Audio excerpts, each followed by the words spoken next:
The first rule of galactic diplomacy Admiral Kieran Voss had learned was that when someone called something a gift, you counted your fingers afterward. The second rule was that when that someone happened to be the hegemony of Veltra, civilization that had glass-bombed 6 worlds in the past century, you counted your limbs. Standing in the observation deck of the UES Defiant, humanity's flagship dreadnought, Voss watched the massive alien construct drift through the void like a metallic storm cloud. The Veltra had called it the Nexus of Convergence, a technological marvel that would revolutionize human civilization. Free energy, instantaneous communication across light years, medical advances that could extend human lifespans indefinitely, all of it wrapped in a sleek, crystalline structure the size of Manhattan. Too good to be true doesn't begin to cover it, muttered Dr. Lyra Castellanos, Earth's chief xenotechnology analyst. She stood beside him, her dark eyes reflecting the alien construct's pulsing lights. The energy readings are off the charts, but there's something underneath, something they're not telling us. Voss nodded grimly. 3 months ago, the Veltra delegation had arrived at Earth with pomp and ceremony, bearing gifts and speaking of friendship between their species. Ambassador Keth Miran, their leader, was a towering figure with skin like polished obsidian and eyes that held the cold depth of space. He spoke in perfect English, his voice carrying the weight of authority and the subtle undertone of barely contained contempt. The hegemony wishes to welcome humanity into the greater galactic community, Keth Miran had announced during the ceremonies on Earth. This nexus represents our commitment to your species' advancement. But Captain Knox Grimble, head of human intelligence, had spent those 3 months digging.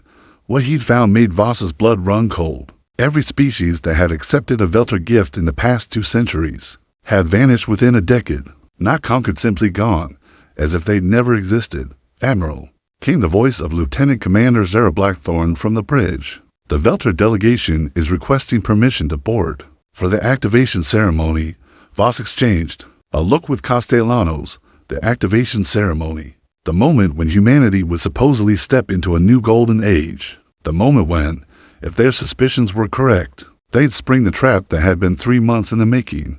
Grant permission, Voss replied, but maintain full battle stations. Silent running, the Defiant wasn't alone. Hidden in the asteroid belt, powered down to minimal signatures, waited the rest of Earth's hastily assembled fleet.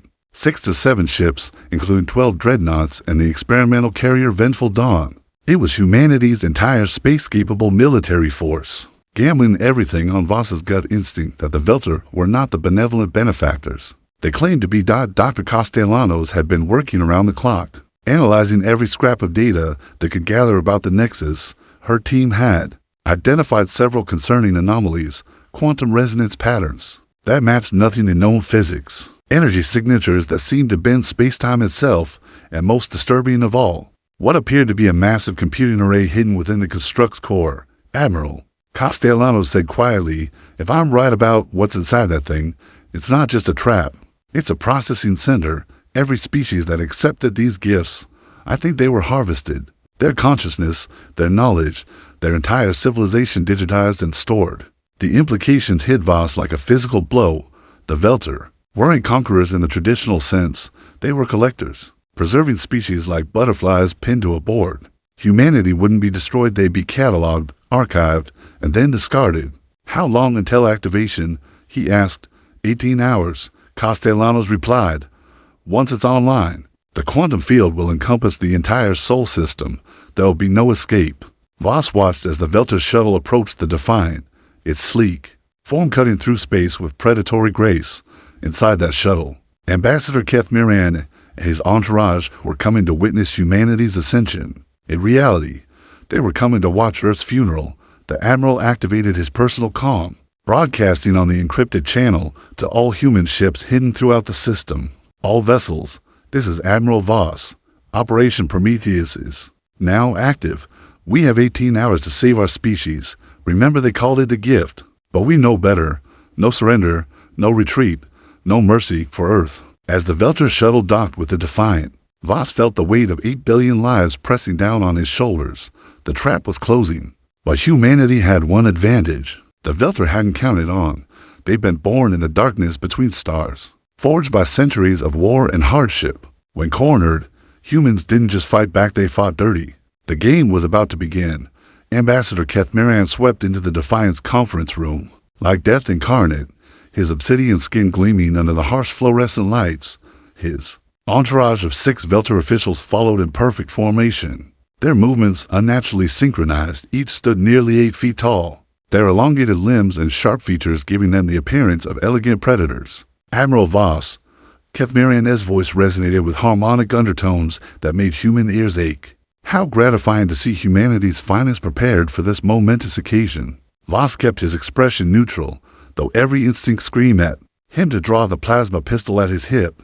Ambassador, we're honored by your presence. Dr. Castellanos sat at the conference table, her tablet displaying innocuous stellar charts while her fingers worked furiously beneath the surface, running final diagnostic scans on the Nexus. Captain Grimwald stood at attention near the door, his hand resting casually on his sidearm, a gesture that didn't go unnoticed by the Velter. Your security measures are thorough, Kethmirian observed, his head tilting at an unnatural angle.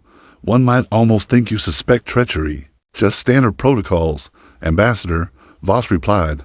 I'm sure you understand the need for caution when dealing with technology beyond our current understanding. Kethmirian's laugh was like breaking glass. Indeed, your species has always been cautious. It's what makes you so fascinating. His eyes fixed on Castellanos. Dr. Castellanos, I trust your analysis of the Nexus has been enlightening. Castellanos looked up from her tablet, her expression carefully neutral. Fascinating work, Ambassador. The quantum resonance patterns are unlike anything we've encountered. Though I have to admit, some of the readings are unusual. Unusual how?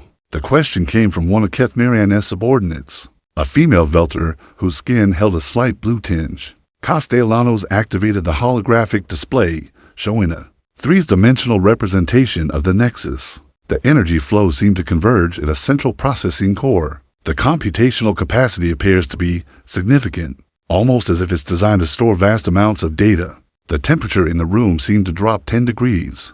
Kethmirian's eyes narrowed to slits, and Voss noticed the Velter delegation's stance shift almost imperceptibly from diplomatic to predatory. Your scientists are remarkably perceptive, Kethmirian said slowly, perhaps too perceptive for their own good. That was when Castellanos made her move. Her fingers flew across the tablet's surface, activating a hidden subroutine she'd been preparing for weeks. The holographic display suddenly exploded with new data quantum signatures, energy patterns, and most damning of all, traces of organic neural networks embedded within the Nexus's core. 37 species, Castellanos said, her voice steady. Despite the danger, that's how many different neural patterns we've identified in the Nexus. 37 civilizations, all supposedly uplifted by Velter technology, all now existing as digital consciousness trapped in your collection. The facade dropped instantly. Kethmirian's diplomatic mask vanished, replaced by something far more terrifying: cold, calculating hunger. Remarkable. Your species continues to surprise us. Most civilizations require decades to uncover the truth. You've managed it in mere months. We're quick learners, Voss said, his hand moving to his weapon. Indeed, which is precisely why you'll make such an excellent addition to our archives. Kethmirian raised his hand, and the air around him began to shimmer with energy. Did you truly believe you could threaten the hegemony, your primitive vessels? Your crude weapons, you are insects challenging the storm.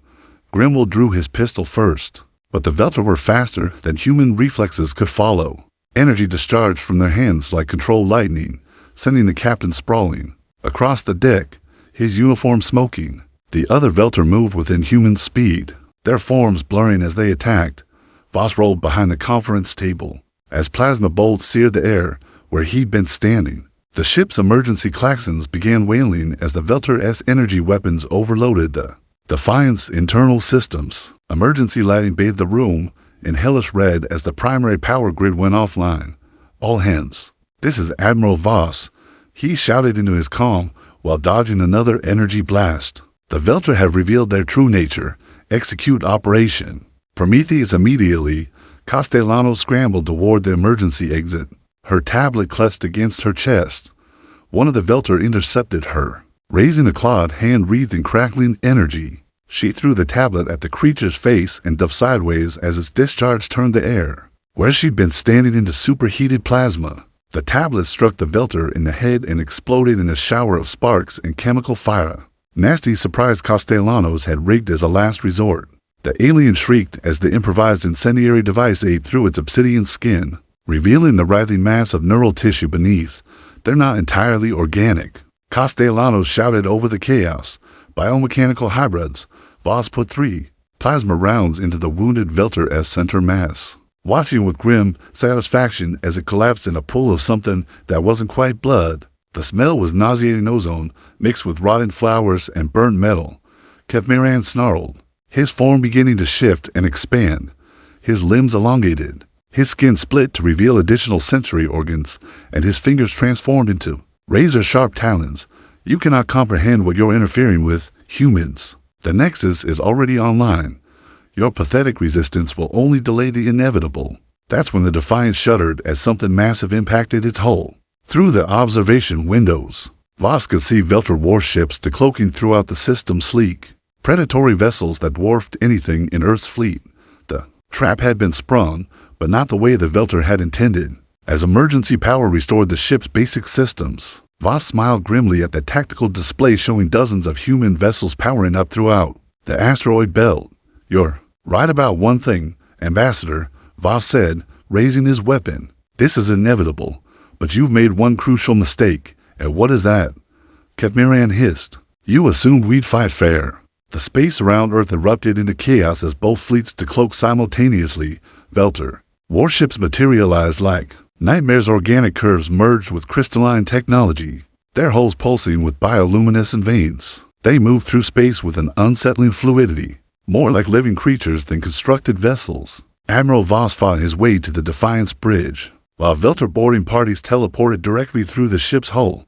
The aliens' technology bypassed conventional shields entirely, depositing squads of those biomechanical horrors into the corridors. The sound of plasma fire and human screams echoed through the bulkheads. "Tactical report," Voss shouted as he burst onto the bridge, his uniform torn and bloodied from the running battle through the ship's corridors. 43 Velter vessels detected, reported Commander Yuki Tanaka, the ship's tactical officer. "They're massive, Admiral. Each one outguns our dreadnoughts 3-1. Through the bridge's main viewport, Voss watched the opening salvos of humanity's last battle. The experimental carrier Vengeful Dawn launched its full complement of Firecraft 180 Raptor interceptors that swarmed toward the Velter fleet like angry wasps. The fighter's plasma cannons sparked against the alien vessel shields, creating beautiful and terrible light shows against the star field.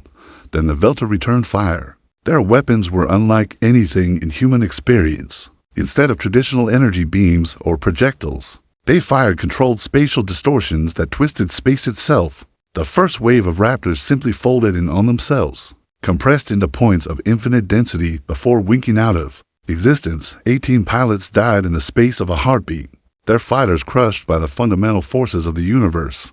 "Jesus Christ," whispered Lieutenant Commander Blackthorn. "How do we fight that?"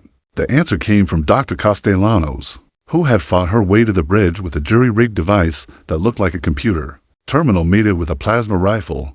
"We don't fight their weapons," she said breathlessly. "We fight their weakness. I managed to analyze their ship's quantum signature during the battle. They're using a distributed processing network. Every ship is connected to the Nexus." Voss understood immediately. If we can overload the network, we might be able to feedback loop their entire fleet, Castellanos confirmed. But it requires getting close enough to their command ship to upload a virus directly into their systems. On the tactical display, humanity's losses mounted with sickening speed. The dreadnought Indomitable took a direct hit from a spatial distortion weapon that folded like origami, its crew of 3,000 dying as their ship became a gravity well.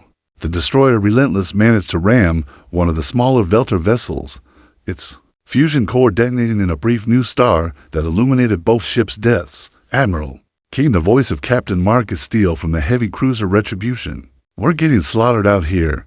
Their shields are adapting to our weapons faster than we can compensate." Voss watched another of his ships die, the frigate Fearless, torn apart by what looked like concentrated dark matter. 300 more souls lost to the void. But even as despair threatened to overwhelm him, he noticed something crucial. "Tanaka, focus scanners on the Nexus itself. What's its current power output?" The tactical officer's fingers flew over her console. "Energy levels are increasing exponentially, sir. It's drawing power from somewhere else. The quantum field is expanding beyond the Sol system. They're not just harvesting us. Voss realized with horror, they're using our resistance as a power source. Every ship they destroy, every death it's feeding the Nexus, the implications were staggering. The Velter weren't just collectors, they were farmers. They cultivated civilizations, allowed them to develop spacefaring technology and military capabilities, then harvested not just their consciousness, but the energy released by their desperate final battles. Humanity wasn't the prey, they were the crop. All ships, this is Admiral Voss. He broadcasts on the emergency channel.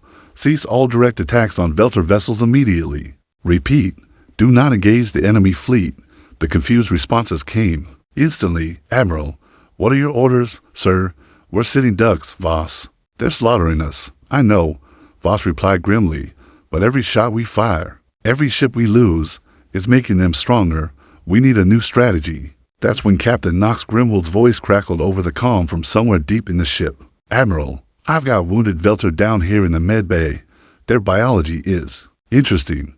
Dr. Patel thinks she can synthesize something, but she needs time. How much time? Voss asked.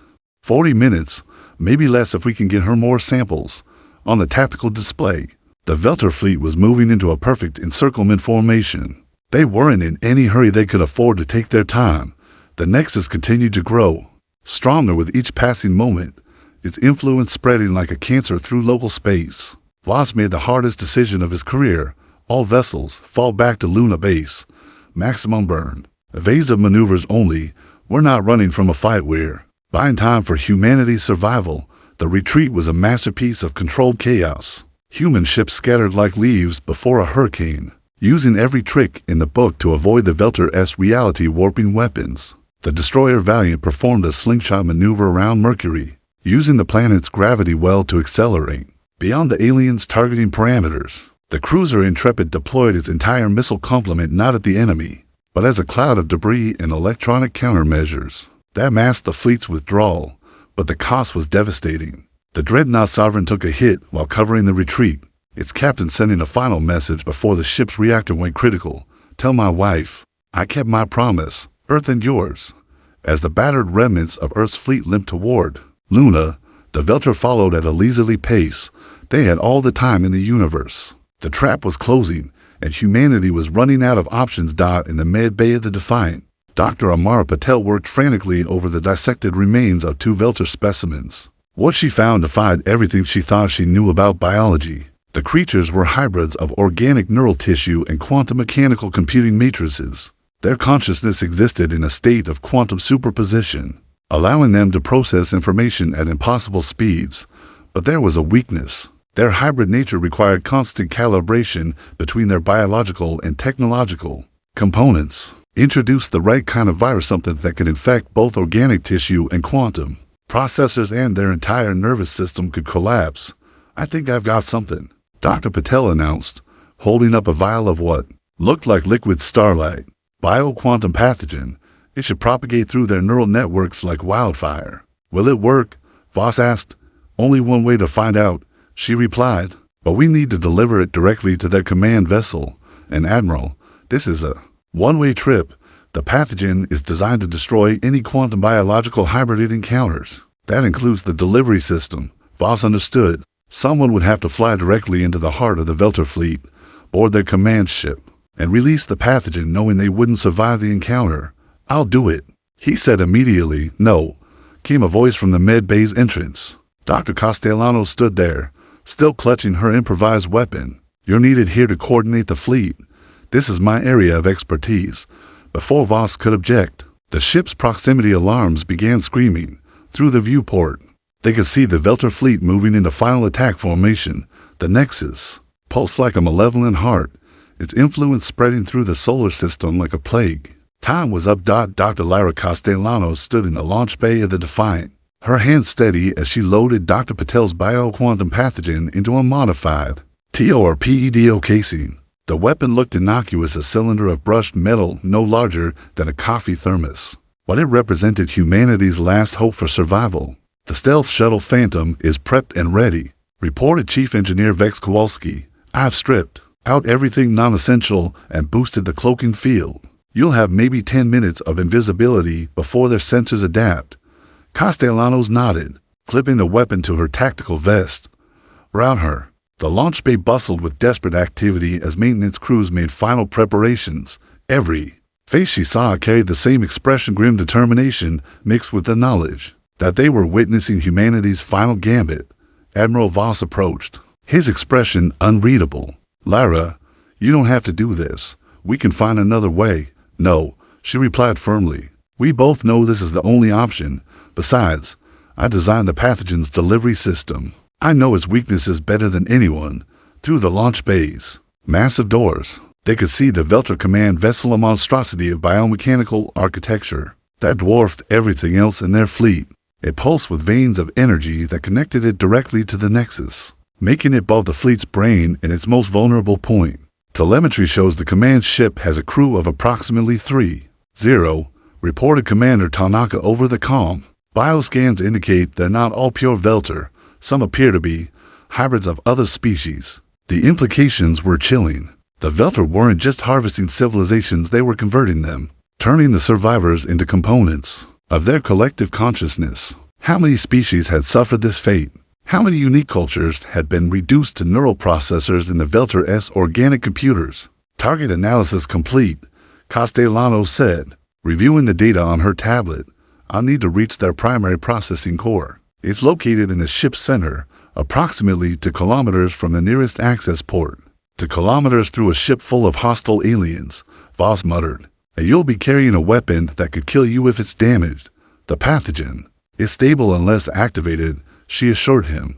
"But once I trigger it, I'll have maybe 5 minutes before the quantum cascade begins. After that," she shrugged, "let's just say I won't be coming home," as if summoned by her words. The tactical display updated with new horror. The Velter fleet had begun its final approach to Earth, moving in perfect formation. But worse, the Nexus had started broadcasting some kind of signal toward the planet itself. "Admiral," came Dr. Patel's panicked voice over the comm.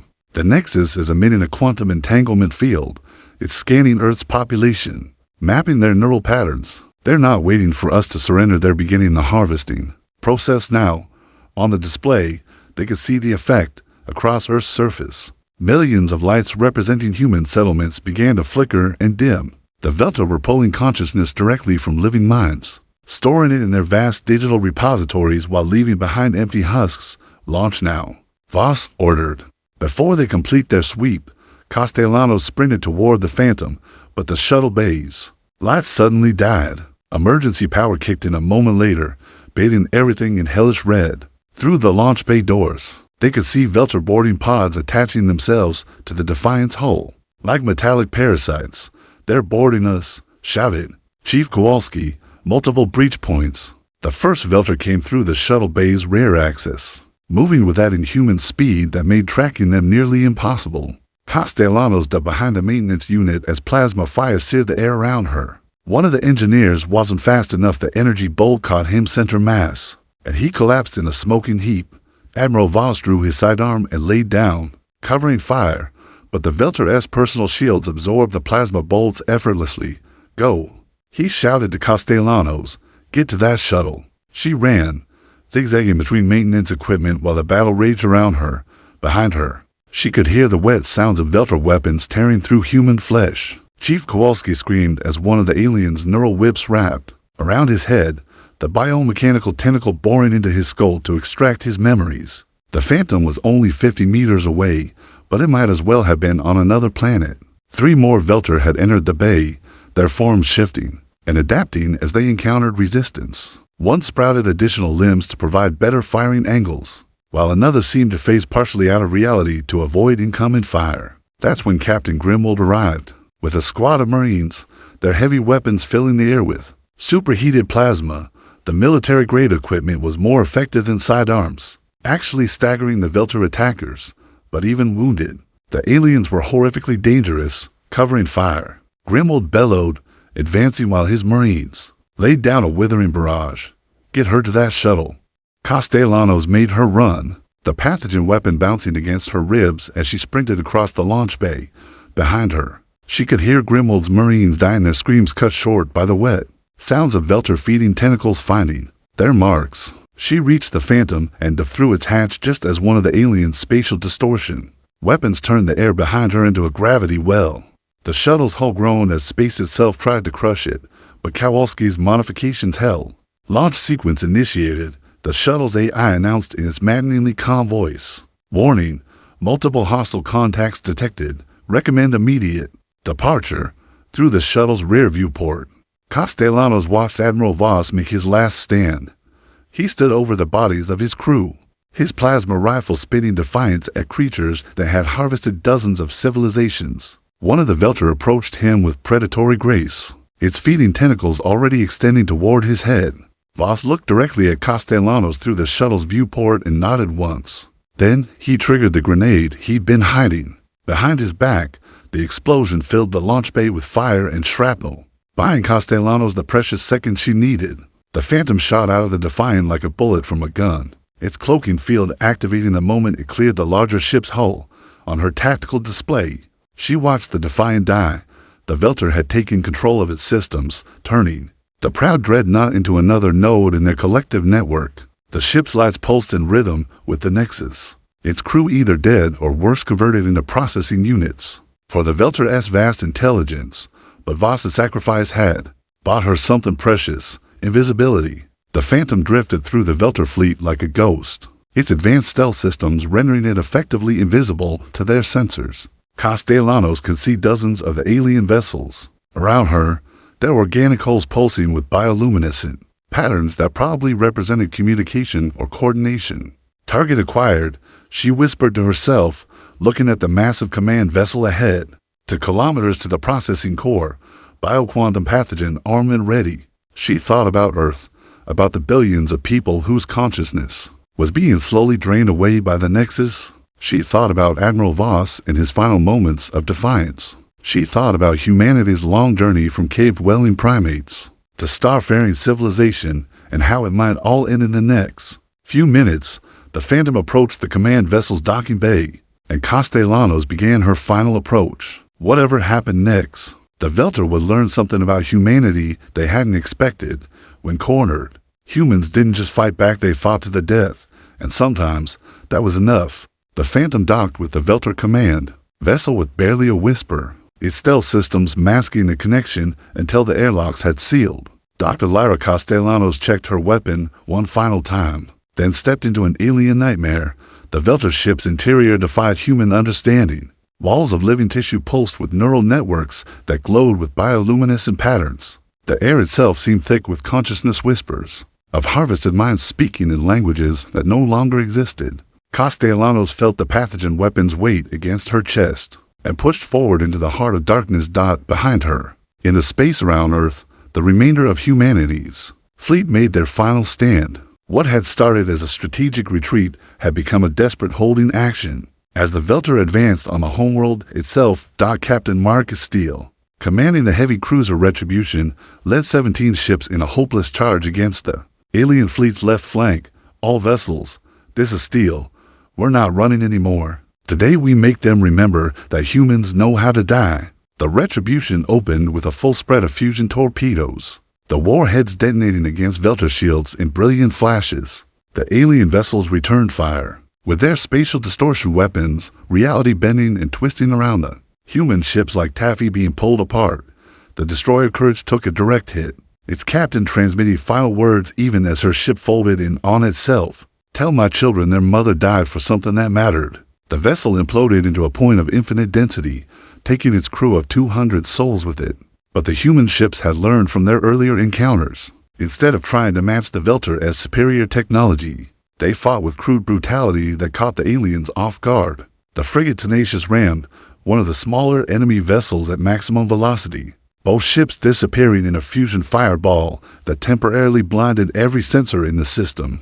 Nuclear mines deployed, reported Commander Elena Vasquez from the assault carrier Vindictive, pattern Alpha 77. The mines weren't designed to destroy Velter ships, they were meant to create interference patterns that disrupted the aliens' quantum communications. For precious minutes, sections of the enemy fleet found themselves cut off from their collective consciousness, forced to operate as individuals rather than components of a vast hive mind. The effect was immediate and devastating.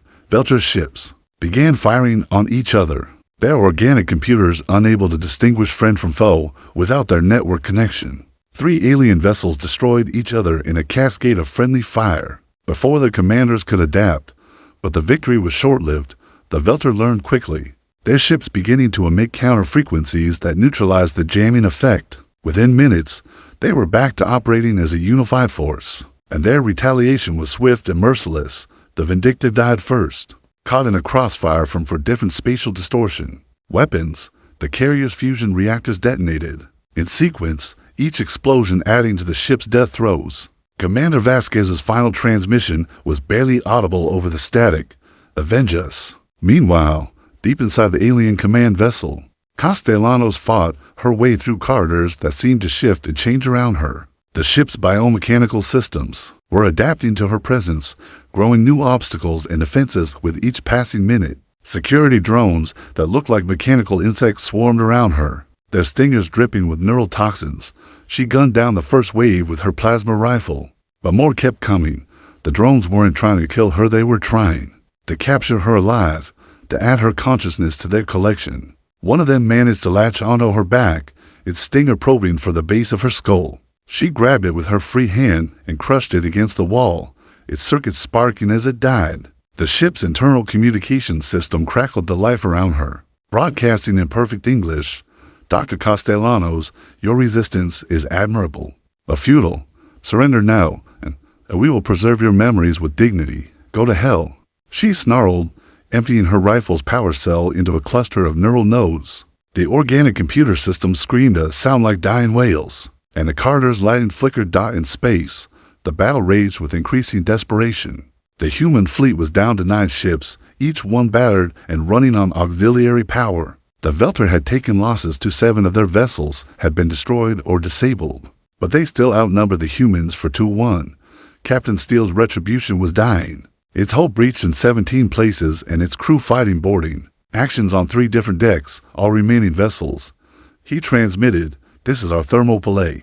Make every shot count." The cruiser Defiance responded by ramming the nearest Velter vessel at maximum burn, its captain's last words echoing across the communication channels for Earth and her children. The collision tore both ships apart, debris raining down on the planet's atmosphere like burning stars. Lieutenant Commander Blackthorn, now commanding the frigate Last Hope, watched her sensor display with growing horror. Multiple Velter landing craft detected, their beginning planetary assault on Earth's surface. The Nexus's influence was spreading like a plague. Entire cities had gone dark as their populations were harvested, consciousness extracted and stored in the vast alien construct.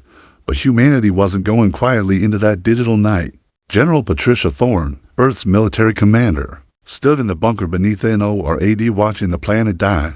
"All ground forces, this is General Thorne.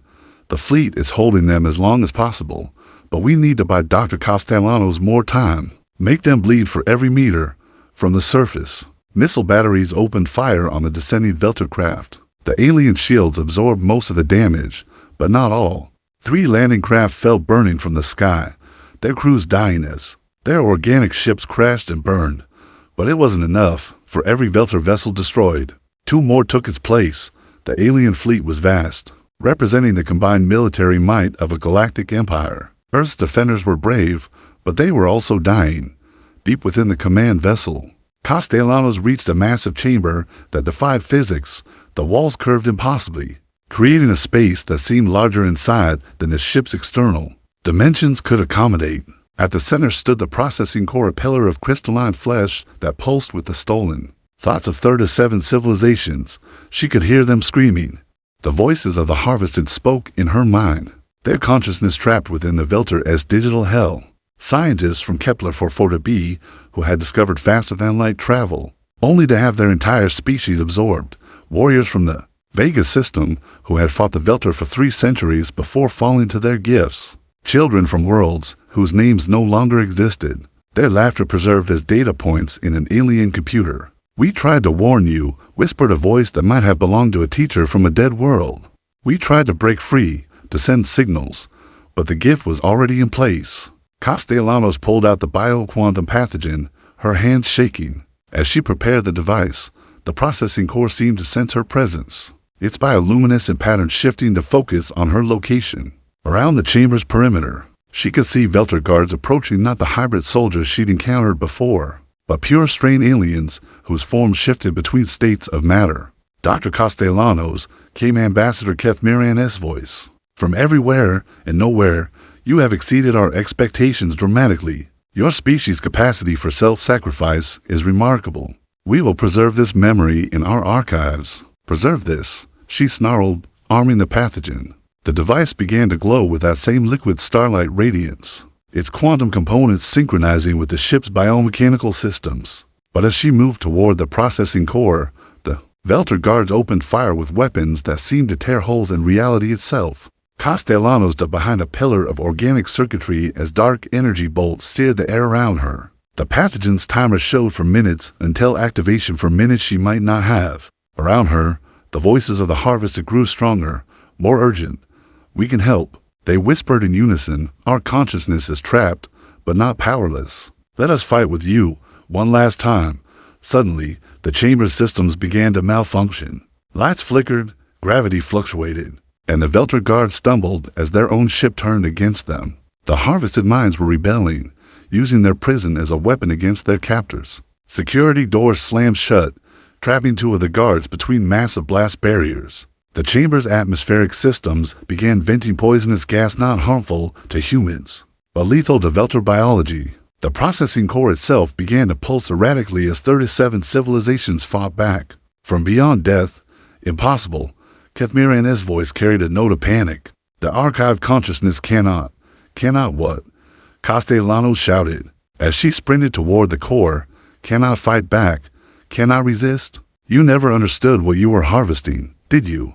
You collected our knowledge, our memories, our personalities, but you never understood our souls. She reached the processing core with seconds to spare. Slapping the pathogen device against its crystalline surface, the bio-quantum weapon began its work immediately, burrowing into the alien computer systems like a living virus. 3 minutes to cascade failure, the device announced cheerfully. Around her, the chamber began to shake as the pathogen spread through the ship's neural networks. The Velter guards collapsed, their hybrid consciousness unable to cope with the quantum infection, but Kethmirian materialized in the chamber's center, his form more terrible than she had ever seen. The ambassador's diplomatic facade was gone, replaced by something that might have been beautiful if it weren't so utterly alien. His skin had become translucent, revealing the complex network of biomechanical organs beneath. His limbs stretched and flowed like liquid metal, and his eyes held the cold depth of intergalactic space. You will not destroy 10,000 years of collection, he said, his voice carrying harmonics that made reality itself seem to vibrate. Your species will be preserved, as will your defiance. Future civilizations will learn from your example. Future civilizations will learn something else. Castellanos replied, backing toward the chamber's exit. They'll learn that humanity doesn't stay down. Kethmirian lunged forward with inhuman speed, his clawed hands reaching for her skull. But the harvested voices rose in a chorus of defiance, their combined will manifesting as a barrier of pure thought between the alien and its prey. Run, they whispered. We'll hold him, run, and let our sacrifice mean something. Castellanos ran, the pathogen's countdown echoing in her ears. Behind her, she could hear Kethmirian's rage as the harvested minds fought him with their dying strength. 2 minutes, 1 minute. 30 seconds. She reached the phantom just as the cascade began. The bio-quantum pathogen detonated like a star-going supernova, but instead of light and heat, it spread pure entropy through the Velter command vessel's neural networks. Dr. Castellanos felt the wave pass through her as the phantom detached from the dying ship, her consciousness briefly touching the edge of digital hell before snapping back to reality. Around her, the Velter command vessel convulsed like a living thing in its death throes. Bioluminescent veins went dark in cascading failures, and the ship's organic hull began to split and bleed. But more importantly, the pathogen was spreading through the Velter fleet's quantum communications network, jumping from ship to ship like wildfire through dry grass. The effect was immediate and catastrophic. Velter vessels throughout the system began to shudder and list as their biomechanical crews succumbed to the quantum infection. The aliens' perfect coordination dissolved into chaos as individual ships found themselves cut off. from the collective consciousness that had guided them for millennia. In the space around Earth, the surviving human vessels watched in amazement as their seemingly invincible enemies began to tear themselves apart. Captain Steele, his retribution barely holding together with emergency patches and prayer, transmitted to the fleet. All ships, a known phenomenon affecting enemy vessels, pressed the attack while they're vulnerable, but the victory came at a price that made even hardened veterans weep. Of Earth's original fleet of 6 to 7 ships, only to remain operational: the Retribution, the frigate Last Hope, the destroyer Phoenix, and the science vessel Discovery. Less than 2,000 souls, representing humanity's entire spacefaring military. Lieutenant Commander Blackthorn, now the senior surviving officer after Captain Steele's ship lost communications, took command of the ragged formation. All vessels, form up on the Last Hope. We're going to finish this. The pathogen spread wasn't uniform. Some Velter ships had better quantum shielding than others, allowing them to resist the infection longer. These surviving vessels rallied around their massive mothership, a biomechanical leviathan the size of Manhattan that pulsed with dark energy. That's their arc ship. Dr. Castellanos transmitted from the Phantom, her voice hollow with exhaustion. If it escapes, they'll rebuild their fleet within a generation. We have to stop it here. The mothership was moving toward the system's edge, its massive drives bending space-time around it. Unlike the other Velter vessels, this one seemed immune to the pathogen's effects. Its hull showed no signs of the neural cascade that was destroying the rest of the fleet. It's not connected to their network, Castellanos realized with growing horror. It's autonomous, independent. We haven't won, we've just made them desperate. The mothership's weapons began to charge, energy levels that dwarfed anything the humans had previously encountered. The ship wasn't just trying to escape, it was preparing to glass the entire solar system, denying the humans their victory by ensuring mutual destruction. All ships, emergency burn toward the mothership, Blackthorn ordered. Whatever they're charging up, we can't let them complete it. The 4 remaining human vessels accelerated toward their doom, their fusion drives pushing them beyond safe operational limits. Behind them, Earth hung in space like a blue marble, its surface scarred by the Velter-S harvesting attempts, but still recognizably home. The Discovery, being a science vessel, was the fastest of the remaining ships. Its captain, Dr. Elena Vasquez, sister to the carrier commander, who had died earlier, pushed her engines to the breaking point. We're not going to make it in time, she reported. The mothership's weapon will fire in 90 seconds. That's when the unexpected happened. Throughout the system, the dying Velter vessels began to converge on their mothership, not to protect it, but to attack it. The pathogen hadn't just destroyed their neural networks, it had freed the harvested consciousness within their computers. 37 civilizations, trapped for millennia in digital hell, had finally found a way to strike back. The possessed Velter ships moved with jerky, unnatural motions as beings who had never been meant to control starships tried to operate alien technology. But their intent was clear. They were going to ram the mothership, sacrificing themselves to prevent the solar system's destruction. By God, whispered Captain Steele, watching the impossible sight. The dead are fighting for us. The first possessed ship, a destroyer-class vessel from the Velter-S Outer Patrol, struck the mothership's starboard flank. The impact tore a massive hole in the larger vessel's biomechanical hull, venting atmosphere and biofluid into space. But the mothership's weapon continued to charge. A second ship, this one a heavy cruiser, plowed into the mothership's drive section. The collision sent both vessels spinning, the mothership's perfect course toward the system's edge degenerating into an uncontrolled tumble. But it still wasn't enough. The weapon continued to power up, its energy levels reaching critical mass. In 60 seconds, it would fire, and Earth would become a cinder orbiting a dead star. Last hope to all vessels. Blackthorn transmitted, we're going in. It's been an honor serving with you. The frigate's fusion core began to overload, its captain preparing for a ramming attack that would destroy both ships. But before she could complete the maneuver, another voice cut across the communication channels. Phoenix to fleet, I've got a better idea. Commander Sarachan, the destroyer's captain, had been running silent calculations ever since the battle began. Her ship carried something the others didn't, an experimental gravity torpedo, a weapon designed to create artificial black holes on impact. The mothership's weapon draws power from a zero-point energy core, she explained rapidly. If I can destabilize it with a gravitational anomaly, the feedback should tear the ship apart from the inside. "Commander, that's a one-way trip." Blackthorn warned. "The gravity torpedo has a 50-kilometer kill radius." "I know," Chen replied calmly. "Tell my family I love them." The Phoenix accelerated toward the mothership at maximum burn, its hull glowing white-hot from atmospheric friction as it dove through the debris field created by the possessed Velter vessels. Chen had one shot, one chance to save not just Earth, but every other world in the galaxy that might someday face the Velter-esque gifts. The mothership's defensive systems came online, filling space with energy weapons that could have annihilated entire fleets. The Phoenix took hit after hit, its armor ablating away in sheets of superheated metal. The ship's bridge exploded, killing half the crew. But Chen maintained course through sheer force of will. "Gravity torpedo armed and ready," she reported, her voice barely a whisper over the static. "Target acquired. Firing now." The weapon launched just as the Phoenix disintegrated under the mothership's defensive fire. The gravity torpedo, no larger than a coffin, streaked through space toward its target.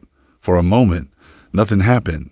Then, the universe screamed. The artificial black hole detonated inside the mothership's zero-point energy core, creating a cascade reaction that violated several laws of physics. The massive vessel folded in on itself like origami made of space-time, its biomechanical systems unable to withstand the gravitational forces at play. But the feedback was more than anyone had expected. The dying mothership's energy core didn't just explode, it created a quantum rift in space-time itself, a tear in reality that began to pull everything nearby into its depths. "All ships, emergency jump to minimum safe distance," Blackthorn ordered. "The rift is expanding." The 3 surviving human vessels burned hard away from the expanding anomaly, their crews fighting to stay conscious as the gravitational forces tried to tear them apart.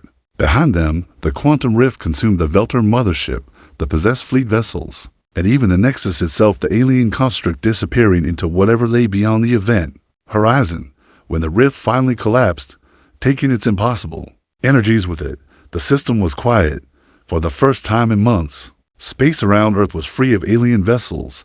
"System scan complete," reported the Discovery Sensors officer. "No Velter signatures detected. The fleet is gone."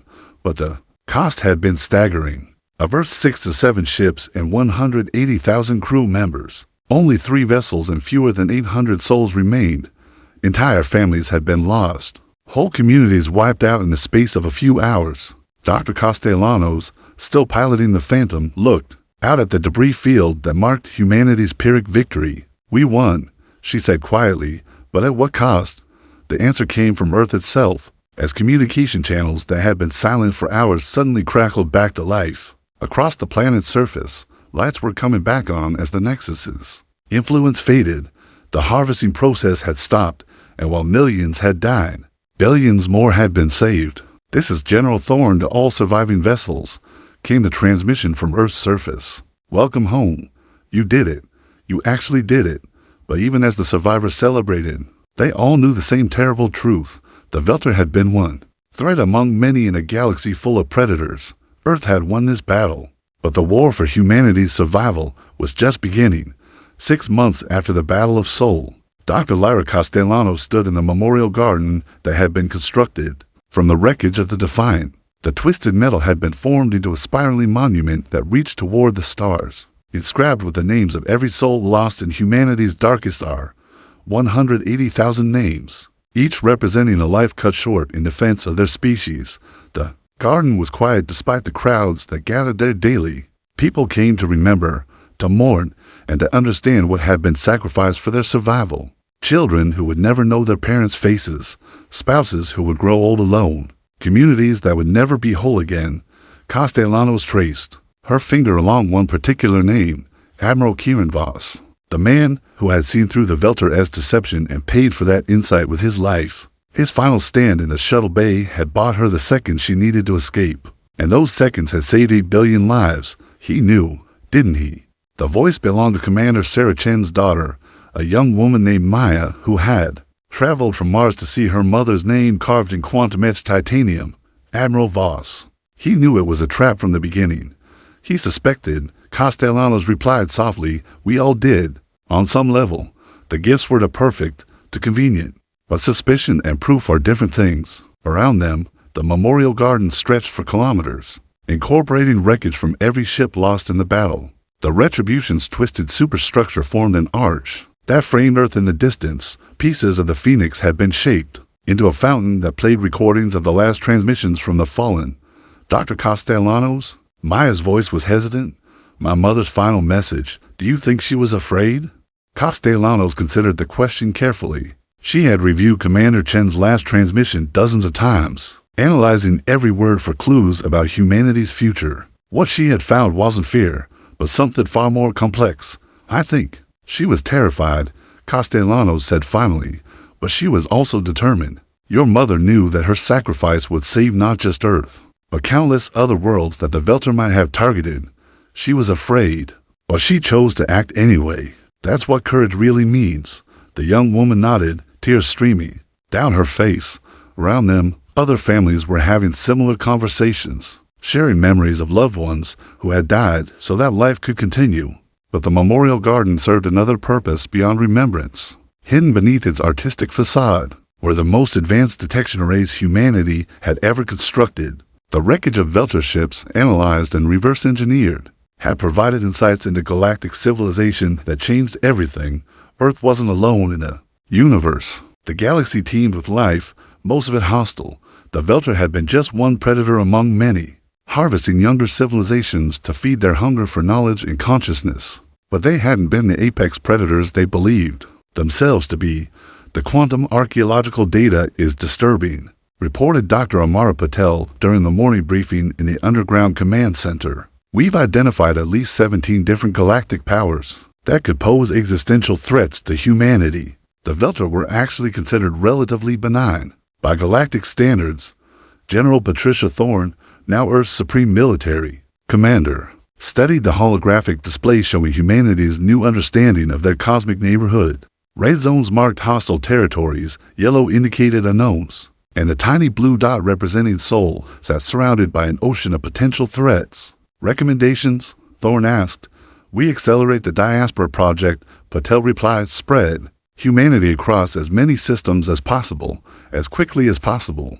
The Velter taught us that putting all our eggs in one basket is a recipe for extinction. The Diaspora Project had been launched within weeks of the battle's end. Using technology salvaged from the alien wrecks, human ships were now capable of faster-than-light travel. Colony ships had already departed for 17 different star systems, each carrying genetic samples, cultural archives, and the bitter knowledge that the universe was not a friendly place. But Earth wasn't just running. The battle had taught humanity something important about themselves. They were survivors, and survivors adapted. The new ship designs are coming along well, reported Chief Engineer Vex Kowalski, who had survived the Defiant's destruction by being in an escape pod during the boarding action. We're integrating Velter biomechanical systems with human engineering.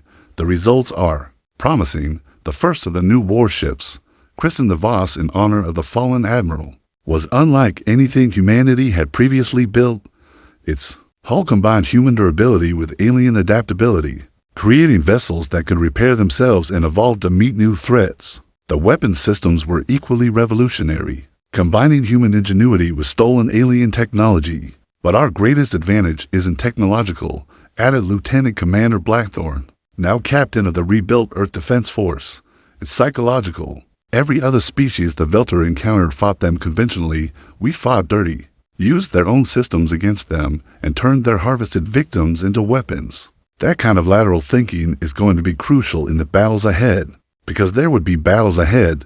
The quantum archaeological data made that clear. The galaxy was a Darwinian nightmare where civilizations rose and fell with the regularity of seasons. The strong preyed on the weak, and the weak either adapted or died. But humanity had chosen a third option. They would become the predators. 6 months after the battle, the first reports came in from the colony expeditions. Human settlements on Kepler 440b, Proxima Centauri, and Wolf 359 were not just surviving but thriving. The colonists had learned from Earth's narrow escape, building hidden bases and developing defensive technologies that incorporated the lessons of the Velter War. More importantly, they had found something unexpected: other survivor species, civilizations that had escaped the Velter-S harvest, hidden worlds that had avoided detection, and even some that had successfully resisted alien predation. Humanity wasn't alone in their struggle for survival. First contact protocols are being established, reported Dr. Castellanos, who had been appointed as Earth's first xenodiplomatic officer. The Keth Mori of Vega Prime suffered a Velter attack 50 years ago and successfully repelled it. They're interested in forming an alliance. The idea of a galactic alliance of survivor species was intoxicating. Civilizations that had learned to fight dirty, to survive impossible odds, to turn their enemies' strengths against them. Together, they might be able to create something new in the galaxy, a coalition of the desperate that could stand against the great predators. But Castellanos knew better than to be overly optimistic. The universe had taught humanity a harsh lesson about the nature of gifts and the danger of trusting strangers. Any alliance would be built on mutual benefit and healthy suspicion, not naive idealism. As she walked through the memorial garden, watching families remember their dead, Castellanos thought about the future. Humanity had survived its first encounter with galactic civilization, but barely. The next encounter might not go so well, despite their new knowledge and technology, but they would be ready.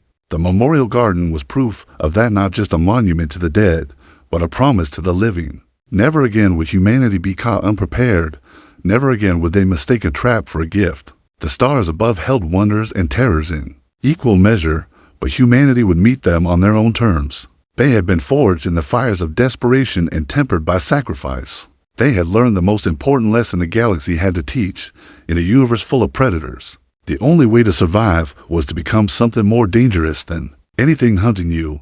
The memorial garden's fountains played their recorded messages from the dead, voices of the fallen promising that their sacrifice had meaning. Admiral Voss, Commander Chen, Captain Steele, and 179,997 others had bought humanity time to learn, to grow, to become what they needed to be. And in the distance, invisible to the naked eye, but tracked by sensors throughout the system, the first of the new Voss-class warships began their patrol.